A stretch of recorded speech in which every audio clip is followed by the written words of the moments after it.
Bugün sizlerle her ülkeden bir ikon veya hero olarak cezalı maç için kadro kuracağız. Çarkımıza geldik ve 36 tane ülke var bu arada. İlk çarkımızdan başlıyoruz ve bakalım ilk çarkımızdan ne gelecek? Sırbistan geldi. O zaman Sırbistan'dan bir ikon veya hero alacağız ne varsa. Biraz daha indiğimizde arkadaşlar Sırbistan bulduk ve bakalım ne varmış arkadaşlar. Vidic var ikon olarak. Başka sanırsam başka da bir ikon veya hero yok. O zaman Vidic'in bir kartını alacağız. Buraya baktığımızda bu kart uygun değil. Hatta arkadaşlar buraları ikon ve hero yapalım ve net bir şekilde görmüş olalım. Sadece Vidic var Sırbistan'da. O zaman 109 gelin kartına baktığımızda bunun da arkadaşlar maalesef hiçbir hali yokmuş. Mecburiyetten bunu almak zorunda kalacağız ama maalesef güzel alternatifler varken 105 gelin almak biraz kötü oldu arkadaşlar. Yapacak bir şeyimiz yok. 109 gelin kartımızı aldık. Bu tarz videolar için de arkadaşlar lütfen like'lara basalım. En az sizlerden 400-500 like bekliyorum. Televizyondan izleyenler çok kişi, onlar destek verirse like'lara kesinlikle bu video 400-500 like kesinlikle olacaktır. Sağ sol haberimizi ekledik, videoya 90 gene kadar ulaşmış olduk. Şimdi o zaman bu arada abone olup bildirimleri de açın ki efsane videoları, efsane eğlenceli videoları kaçırmayın. Uzatmak istemiyorum. Tekrar çevir diyerek ikinci ülkemizi belirliyoruz. Bakalım ekranımıza geldiğinde Norveç'i görmüş olduk arkadaşlar. O zaman pazara geldik. Arama bölümüne girdik. Ülkelerimize geldiğimizde Norveç'i bulacağız. Biraz daha indik ve Norveç'i bulduk. Kaydet arama dediğimizde ise Norveç'te neler varmış? Sadece Riise kartını görüyoruz. Bir de Solskjaer varmış. Az da onu görmüyordum. Yani iki tane hero veya ikon var. Sol bekimiz aslında güzel oldu. Güzel. Başka bir sol bek, ikon veya hero alamayabilirdik. Kırmızı Ali varmış bu kartımızda. Onu unutmayalım. Buna bakalım. Belki bir ihtimal, maalesef fiyatımız uygun değil. Buna baktığımızda arkadaşlar bunun da morali varmış. O zaman hiç uzatmadan bu kartımızın kırmızı halini alıyoruz. 622 milyona isteğimizi vermiş olduk. Emirler bölümüne giriş yaptık. Kartımız gelmiş oldu gördüğünüz gibi. Sol bekimize de Norveç ülkesinde bir transfer yapmış olduk. Kadromuza da geldik. Ekledik. 3 gün atladık. 93 güne kadar ulaşmış olduk. Şimdi o zaman geçelim arkadaşlar. 3. ülkemize bakalım arkadaşlar. Bu sefer hangi ülkeden alacağız? Ekranımıza geldiğinde Macaristan geldi ve Macaristan'da ikon ve hero olarak şu anda aklıma gelmediği ülkelerimize girdik. Macaristan'ı bulalım. Macaristan'ı bulduk. Kaydet arama dediğimizde arkadaşlar neler varmış? Pushkaş varmış. Ve satılabilir kart olarak da sadece bu kart olması çok tuhaf. Pushkaş'ta turuncu hali falan da yokmuş. Mavi dereceli var. Yani bunu da almam, o yüzden yani yapacak bir şeyimiz yok. Sadece mavi dereceli hali olduğu için bunu da alamıyoruz arkadaşlar. Maalesef hemen görün ve arkadaşlar mavi dereceli pazardan gitmiş. Yani şu anda fiyatlar eşleşmiyor gördüğünüz gibi. O yüzden yeşil dereceli halini onay diyerek almış olduk. Çok kötü oldu bu arada. Emre bölümüne girdiğimizde ise maalesef temeli 105 olan yeşil dereceli bir santrafor aldık. Gol sıkıntısı inşallah çekmeyiz. Hemen birazcık alta doğru indik. Pushkaş'ı bulduk. Santrafor'a eklemiş olduk. 94 gene kadar ulaşmış olduk. Özellikleri de Pushkaş'ın bu şekildeymiş. Hemen o zaman çarkımıza geçtik. Tekrar çevir diyerek Macaristan'dan sonra bakalım hangi ülke gelmiş olacak. Ekrana geldiğinde İrlanda Cumhuriyeti, yani bu ülkede sanırsam Best vardı diye hatırlıyorum. Arama diyerek girdik. Ülkelerimizi bulduk ve en alta iniyoruz. İ harfi çünkü en altta oluyor. Hemen en alta indiğimizde İrlanda Cumhuriyeti'ni bulduk. Pardon, burada arkadaşlar Best yoktu. Başka oyuncular vardı. Best Birleşik Krallar mı, öyle bir şeydi sanırsam. Kane kartı var sol kanat olarak ama bu pahalı bir karttır. O yüzden alamayacağız. Farklı bir Kane kartı var arkadaşlar. Defansif olarak bu fiyatımız uygulama. Maalesef dereceli halleri yokmuş. Buna baktığımızda turuncu hali varmış ama defansif ortası da aslında kullanmak istemiyorum. Alternatif pozisyon olarak neler varmış? Merkez ortası açıkmış. O zaman merkezde oynatırız. Turuncu halini o zaman 119 milyona isteğimizi verdik. 115 gelin kartıyla. Emirler bölümüne de girdiğimizde kartımız gelmemiş. Şimdi geldi mi? Gelmiş oldu. Maalesef eski bir kart olduğu için %99 gen atışıyla 2 gen düşüş yaşayacak. Kane yapacak bir şeyimiz yok. Sağ merkeze eklemiş olduk. 97 gen olduk ama Kane bu şekilde bırakmayacağız. Hemen beceri puanlarımızı basmış olalım. Pasa basalım ya, merkezde oynatacağımız için. Fiziğe verdik. Oyun kurucuya vermeyelim. Bence defans oyun kurucu yapalım. Onayla diyerek de %99 gen artışıyla Kane'imiz 2 gen düşüş yaşayarak 110 gen olarak oynamış olacak. Şimdi o zaman yeni ülkemiz için tekrar çevir diyerek çevirdik ve bakalım bu sefer hangi ülkemiz gelmiş olacak. Norveç bir kez daha geldi. O yüzden tekrar çevir diyerek bir kez daha çevirdik. Her ülkeden bir transfer yapacağız. Bu sefer İskoçya geldi. İskoçya'da neler vardı arkadaşlar? Sanırsam bir Santover, Dalglish vardı. Aynen öyle. Hatırladığım Dalglish vardı. Biz Pushkaş aldık arkadaşlar. Çift forvete geçeriz. Hani başka yapacak bir şey yok ya da İskoçya'dan başka bir bir ikon veya hero varsa onu alırız. Bakalım neler varmış. Sadece Darkdish var. Tam da tahmin ettiğim gibi. Bu kartı alamayız arkadaşlar. 108 genlik kartına baktığımızda Turumcali varmış ama alternatif olarak belki sol kanat falan açıktır. Bakalım açık değilmiş arkadaşlar. O zaman ne yapalım? Çift forvete geçelim. Darkdish bence gerekli bu kadroya. Çünkü Puskas'tan gol atma olasılığımız çok düşük kalır. Emirler bölümünden hemen Darkdish'imizi almış olduk. 110 genlik kartını kadromuza ekleyeceğiz ama hangi pozisyona geçsem bir ona bakayım ben. En iyisi arkadaşlar 4-2-4 dizilişine. Şu anlık bu dizilişte bir kalalım bence. Puskas'ı sol senetede oynatalım. Hemen Darkdish'imizi de ekledik. Üçgen datladık. 99 geri olmuş olduk. Artık santifor almayacağız. Hemen o zaman çarkımıza geldik ve tekrar çevir diyerek yeni ülkemizi belirliyoruz. Bakalım bu sefer hangi ülke alacağız? Japonya geldi. Japonya'da neler vardı? Aklıma gelmedi ama güzel oyuncular vardır diye hatırlıyorum. Yani bir merkez orta saha vardı sanırsam. Biraz daha indik ve Japonya'yı bulduk. Bakalım doğru tahmin ettim mi? Nakata vardı. Merkez orta saha yokmuş. Ve Nakata'nın da bu kartı arkadaşlar pazardan alamıyoruz. Yani 105 genlik kartını alacağız ve bu kartı da arkadaşlar yani şey yok, dereceli yerleri. Yani 94 genlik kartını almak zorunda kalmayalım ya. Maalesef bunu almak zorunda kalacağız arkadaşlar. Merkez orta saha açık ama yani Turumcali olması lazım, o yüzden merkez oynatmamız için. Yani bu kartı bari olsaydı güzel olurdu ama maalesef gerçekten çok kötü bir transfer yaptık be. Bir kadro kurma videosunda bu kadar kötü bir transfer şu dakika kadar, şu güne kadar hiç yapmamıştık. En kötü transferimiz olmuş olabilir. Yani yapacak bir şeyimiz yok. Orta sattığımızda çok kötü bir transferle arkadaşlar bitirmiş olacağız. Nakata'mızı ekledik ve gördüğünüz gibi genimiz bile artmadı. Normalde artması lazım. Başka bir Japonyalı ikon ve hero yok değil mi yedeklerimize? Mesela Nakata'nın farklı bir kartı var mıdır diye düşündüm ama yokmuş. O zaman geçtik. Yani orta sattığımız gerçekten kötü oldu. Çarkımıza ve tekrar çevir diyerek bir kez daha çevirdik. Bakalım bu sefer hangi ülkemiz gelecek? Güzel bir ülke gelir misin? Romanya mı geldi? Yani Romanya'da Hacı var ama Hacı sağ kanatta oynayabiliyor mu onu bilmiyoruz. İlk bir Romanya'yı bulalım arkadaşlar, sonra göreceğiz. Romanya'yı bulduk. Kaydet arama dediğimizde Hacı var, ona eminiz. Gördüğünüz gibi de var ama sağ kanatta oynayabiliyor mu? Bakalım. Ofansif ve merkezde oynayabiliyormuş. Bu kartına baktığımızda lütfen sağ kanatta oynayabilen bir karttır. İnşallah bakalım. Yine sol orta saha ve ofansifte oynuyor. O zaman arkadaşlar sağ orta sahalı bir dizilişe geçmek zorunda kalacağız. 144 milyona bu kartımızı aldık. İlla ki bu fiyatımız uygun değildir. Uygunmuş aslında ya. İptal edelim. Bu kartımızı alabiliyoruz değil mi? Aynen öyle. 793 aslında alamıyormuşuz. Bir oyuncuya 750 milyon verebiliyorduk. O yüzden alamıyoruz. O yüzden sıkıntı yok hacimiz. Bu kartını alacaktık zaten. Şimdi o zaman diziliş değiştireceğiz. 4-4-2 düz dizilişine geçiyoruz arkadaşlar. Çift forvet, yani bu Puskás çok kötü oldu. Keşke denk gelmeseydi ya. İşlerimizi çok felaket bir şekilde bozuyor. Hacimiz eklerimizde 3 gen atladık. 102 gen olduk. İnşallah bu kalan mevkilere de güzel transferler yapmış oluruz diyorum ve tekrar çevir diyerek bir İspanya, İtalya tarzı ülkeler gelirse müthiş olacak derken İngiltere geldi. Gerçekten müthiş oldu. İngiltere'de çok çeşit olduğu için güzel bir transfer yaparız diye düşünüyorum ama önceliğimiz sağ bek ve kaleci olsun çünkü o mevkilere güzel ikon ve hero'lar olmayabilir İngiltere dışında. O yüzden İngiltere'de varsa o mevkilere almayı düşünüyorum. Bakalım var mı, hatırlayamadım. Stoper var ama sağ bek ve kaleci var mı? Ona bakacağım. Bir çok fazla oyuncu olduğu için arkadaşlar teker teker bakayım, en mantıklısını alalım. 110 genlere kadar arkadaşlar sağ bek ve kaleci yok. O yüzden buradan 110 genlik kol kartını alacağız. Sağ orta saha ama alternatif pozisyon olarak sol orta sahada oynayabiliyor. 648 milyona orta sahamızı şu anlık tam olarak bitirmiş olacağız. Kartımız da geldi. Gördüğünüz gibi hemen kadromuza geçelim ve atak ve orta sahamızı bitirmiş olalım. Yedeklere girdik, kolu ekledik. 104 gene kadar ulaştık ama bu oyuncumuzu bu şekilde bırakmayalım. Max genine kadar oynanmış olsun. Yeni bir kart olduğu için hiç gen düşüşü yaşamamış olacak. Kolümüzü bu şekilde ekledik ve gördüğünüz gibi 105 gene kadar da ulaşmış olduk. Nakata gerçekten çok sırıtıyor ya orada. Maalesef çok kötü bir transfer oldu. Neyse, sorun yok diyoruz ve çarkımıza geçiyoruz. Tekrar çevirerek bir kez daha çevirdik ve bakalım bu sefer hangi ülkemiz gelecek? İtalya geldi. Müthiş oldu. Müthiş. İtalya'da da stoper, sağ bek vardır diye düşünüyorum. Hatta kaleci de var Buffon. Yani güzel transfer yapacağız. İtalya ve İngiltere üst üste gelmesi gerçekten motivasyon olarak güzel oldu. Cezalı maç da yapacağız. O yüzden güzel bir kadro kurmamız lazım. KD'de arama diyerek İtalyalı oyuncular çok olduğu için yine en mantıklısını almış olalım. Arkadaşlar sağ bek ve kaleci dediğimiz gibi var ama burada gördüğünüz gibi Zambarotta'nın turuncu kırmızı hali falan yok. Bu fonda 107 gelin kartı turuncu Salih falan yok. O yüzden stoper hattımızı tamamlayacağız. Bu oyuncumuzu almış olacağız. Cannavaro'yu. İnşallah önümüzdeki çıkacak ülkelerden sağ bek ve kaleci inşallah olur. Yoksa kötü olacak gerçekten. Şimdi Cannavaro'muzu da kadromuza ekleyelim ve stoperlerimizi bitirmiş olalım. Sağ bek falan gelmezse stoperi sağ bekte falan oynatacağız. Şimdi gelecek ülkelerde. Neyse 107 gene kadar ulaştık. Bir kez daha çevirdik. Lütfen sağ bek ve kalecisi olan bir ülke gelirse çok güzel olacak ve Polonya geldi. Yani Polonya'da ne var ki bilmiyorum. Bu arada Polonya şu anda gidiyoruz ya. Atak oyuncuları veya orta saha oyuncuları defansif orta saha dışında orta saha ve atakları varsa arkadaşlar çarka bir kez daha geçeceğiz ama yok ise defans ve medya oyuncuları varsa ise sağ bekte kullanacağız. Bunun bilgisini vereyim. Polonya'mızı bulduk. Kaydet arama dediğimizde arkadaşlar Dudek var. Oo tam istediğimiz. Dudek'i unuttuk. Bu kartı zaten pahalı, bakmamıza gerek bile yok. Bu karta baktığımızda bu da 1 milyarın üstünde. Bu karta baktığımızda Turumcali varmış. 493 milyon o zaman hiç uzatmadan kartımızı aldık. İnşallah Dudek güzel bir performans gösterir. Kadromuza geldik ve hiç beklemediğim bir şekilde Dudek'imizi aldık kalemize. 3 gün atladık, 110 gün olduk. İnşallah Dudek gibi sağ beki olan bir mevki gelir be. Haydi oğlum mevki diyorum. Ülke gelir bir ABD geldi. Yapma be. ABD'de medyo ve stoper, sol bek, sağ bek tarzı mevkileri yok ise arkadaşlar çarkımızı bir kez daha çevireceğiz. Hemen buradan ABD'yi seçtik. Kaydet arama dediğimizde arkadaşlar kalecisi varmış. Bakalım stoperi falan var mı diye bakıyorum ama sanırsam yok. O zaman arkadaşlar bir kez daha çeviriyoruz. Sol orta saha var, santrfor var. Orta saha oyuncusu var ama medyo yok. O yüzden arkadaşlar geçelim bir kez daha çarkımıza. Tekrar çevirdik ve bakalım bu sefer arkadaşlar hangi ülkemiz? Ukrayna geldi. Ukrayna'dan da arkadaşlar sanırsam sadece Shevchenko var ama biz yine kontrol edelim. Ukrayna'mızı seçtik. Kaydet arama dediğimizde tam da tahmin ettiğim gibi sadece Shevchenko var. O zaman geçtik bir kez daha ülkemize ve bakalım bu sefer hangi ülkemiz gelmiş olacak? Ekranımıza gelsin. İsveç geldi. İsveç'ten Zlatan var. Başka var mı diye hatırladığıma göre yani hiçbir şeyi de hatırlayamadım İsveç'ten. Zlatan hatırladım, başka birisi var mı bakacağız arkadaşlar. Ama İsveç'i şu anda göremiyorum. Buldum. Kaydet arama dediğimizde arkadaşlar Lujbek var ama o arkadaşlar sağ bekte oynayamaz. Yani kuralımız uymuyor. O yüzden bir kez de ülke seçeceğiz. Tekrar çevirdik ve bakalım bu sefer ne geliyor. Artık bir transfer yapabilir miyiz? Finlandiya'ya geçelim. Finlandiya'dan da bir oyuncu alamayacağız arkadaşlar. Sıradaki ülkeyi ben hemen çevirip o ülkeye geçelim. Uzatmayalım. Kamerun geldi arkadaşlar. Kaydet arama dediğimizde de Kamerun'un ikon veriyorları bu şekilde çark bir kez daha dönsün. İkinci çevrimizde Rusya geldi. Kaydet arama dediğimizde ise Rusya'nın da oyuncuları bu şekilde yine sağ bekte oynayabilecek bir oyuncu yok.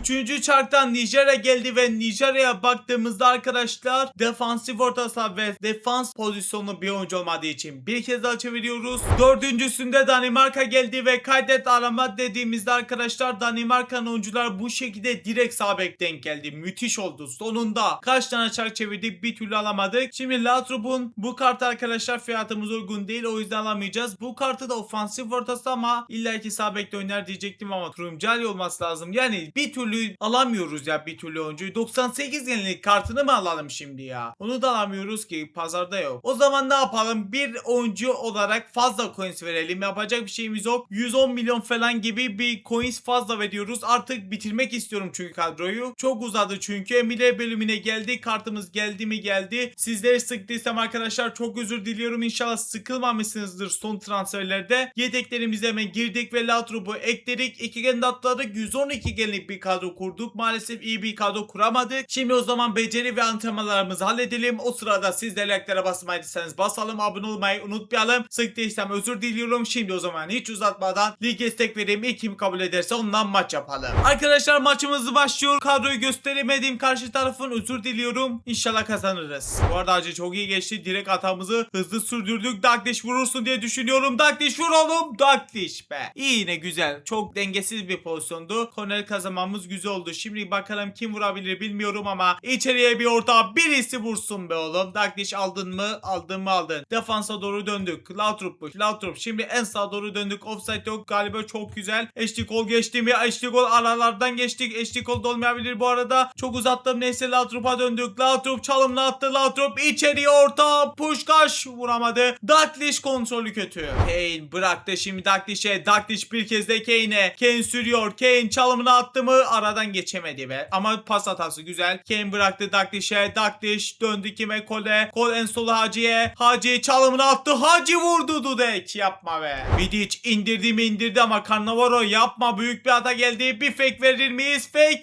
Yapma be. Yapma be ya. Ya bir degaj geldi. İndiremedik. Orada da gittik gol yedik be. Cannavaro. Yani yaptığın büyük ayıp be. Yapma be. Hacı verdi pasını Dakliş'e. Dakliş aradan çok güzel Lautrup'a. Lautrup ilerliyor. Lautrup sağ bekten geldi. Golünü atamadı. Dudek sen nesin ya? Artık bir kurtarma da bir gol atalım. Gol pasını verdik. Nakata döndü Puşkaş'a. Puşkaş. Aradan Dakliş çok güzel. Puşkaş yapma artık yeter. Dakliş bitir be. Dudek sonunda Nakata. Dakliş mi? O Nakata değil miydi? Dakliş'e golü verdiler ama arkadaşlar sanki Nakata vurmadı mı? Dakliş oradan kafayı vurdu. Orada Nakata vurması lazım ama savunma sanırsam gol attı kendi kalesine. Golü Dakliş'e saydı oyun ve durum 1-1. Bence hak etmiştik. Sağ taraftan gelmeye çalışacaklar ama Rize çok iyisin ama çizgide tutamadık. Taç kullanacaklar. İnşallah tehlikeli bir atak olmaz. Owen lütfen ikinci golü atma Owen. Hacı verdi Dakliş'e. Dakliş bugün oyunu çok güzel kuruyor gerçekten. Santrfor gibi değil de bir 10 numara gibi orta saha gibi kuruyor. Puşkaş bıraktı Dakliş'e. Dakliş Hacı'ya. Hacı ile geliyoruz. Hacı aradan geçer mi? Geçemedi ama bizde mi? İnşallah bizde. Güzel. Haydi oğlum bu atak gol olsun be. Gerçekten bu maç alacağız gibi his var. Tacımızı çok kötü kullandım. Vidic çok iyisi oğlum. Döndük sola. Kol. Bıraktı Kane'e. Kane bıraktı Puşkaş'a. Puşkaş en sağa doğru döndük Hacı'ya. Hacı ilerliyor.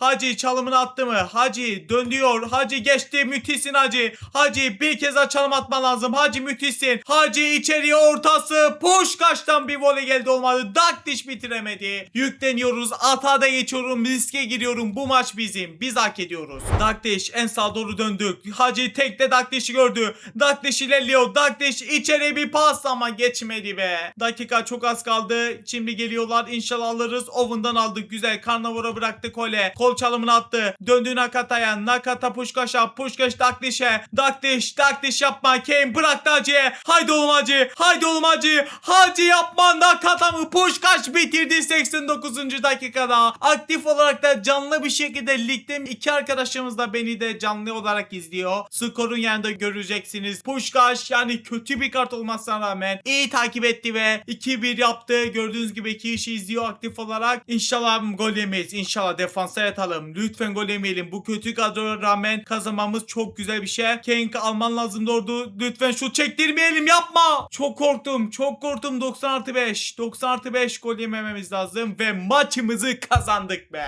Şu ana kadar arkadaşlar kurduğumuz kadroların en iyi mücadele ettiğimiz maç oldu gerçekten. 2-1'de kazanmayı bildik. İstatistiklerimiz bu şekilde. Bugünlük bu kadardı. Like'larınızı bekliyorum. Abone olup bildirim açmayı unutmayalım. Ekrana 2 video bıraktım. Onları da izlemediyseniz izlemeyi unutmayın. Ben de bugünlük bu kadar. Kendinize çok iyi bakın. Allah'a emanet. Görüşürüz. Bay bay.